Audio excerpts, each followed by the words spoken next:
नमस्कार, मैं हूं नीलू। तो बांग्लादेश में एक दिन बाद गुरुवार 12 फरवरी को वोट डाले जाने वाले हैं।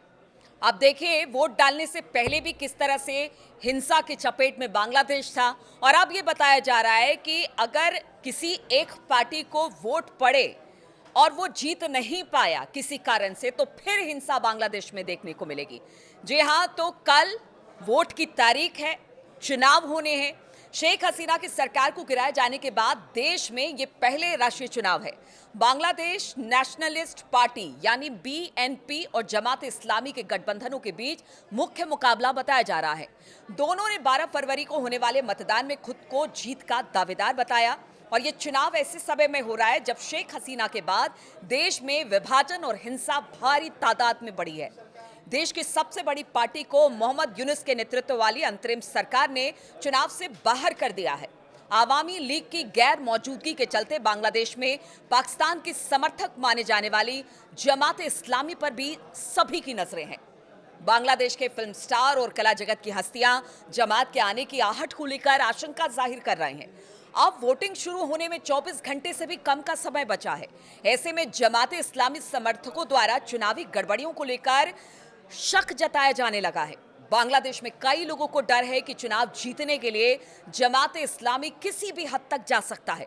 हमारी स्टडी बताती है कि जमात इस्लामी ने हाल के दिनों में वोटरों का ध्यान अपनी ओर खींचा है। ये इसलिए खास है क्योंकि इसे पाकिस्तान का वफादार माना जाता है। इसने 1971 के बांग्लादेश मुक्ति आंदोलन में पाकिस्तानी सेना का साथ दिया था। अवामी लीग नेतृत्व के देश से बाहर चले जाने से जमात को मौका मिला। शेख हसीना ने आवामी लीग के कार्यकर्ताओं को समर्थकों से वोटिंग से दूर रहने की अपील की है, लेकिन ऐसे संकेत मिल रहे हैं कि इस अपील के बाद भी कई लोग जमात या बीएनपी के पक्ष में वोट डालेंगे।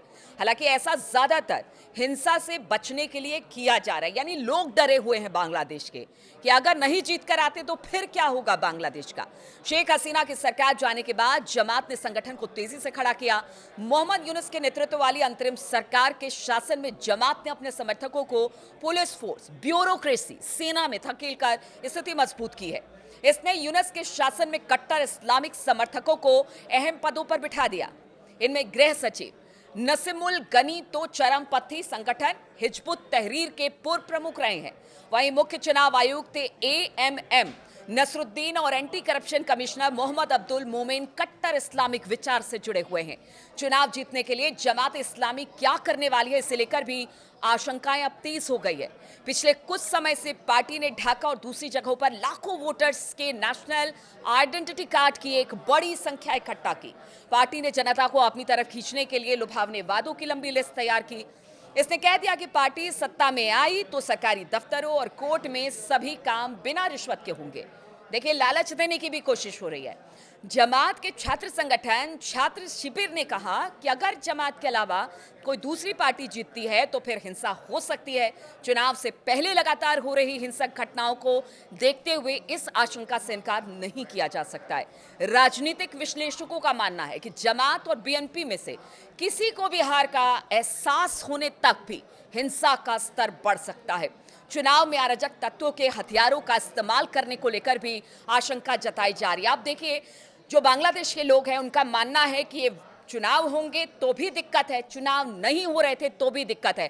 यानी अशांति अभी बांग्लादेश में रहने वाली है, क्योंकि दोनों पार्टियां जो इस वक्त चुनावी मैदान में है वो लगातार अपनी जीत का दावा कर रही है और साथ ही साथ ये भी कह रही है कि अगर हमारी पार्टी नहीं जीतती है तो फिर शांति बांग्लादेश में नहीं होगी। और इसका असर कहीं ना कहीं भारत पर भी पड़ रहा है, और भारत इस पर लगातार नजर बनाए हुए है। इस चुनाव को लेकर कल क्या कुछ होता है, किस तरह की स्थिति बनती है, कौन पार्टी जीत कर आता है, इस पर लगातार हमारी नजर बनी रहेगी।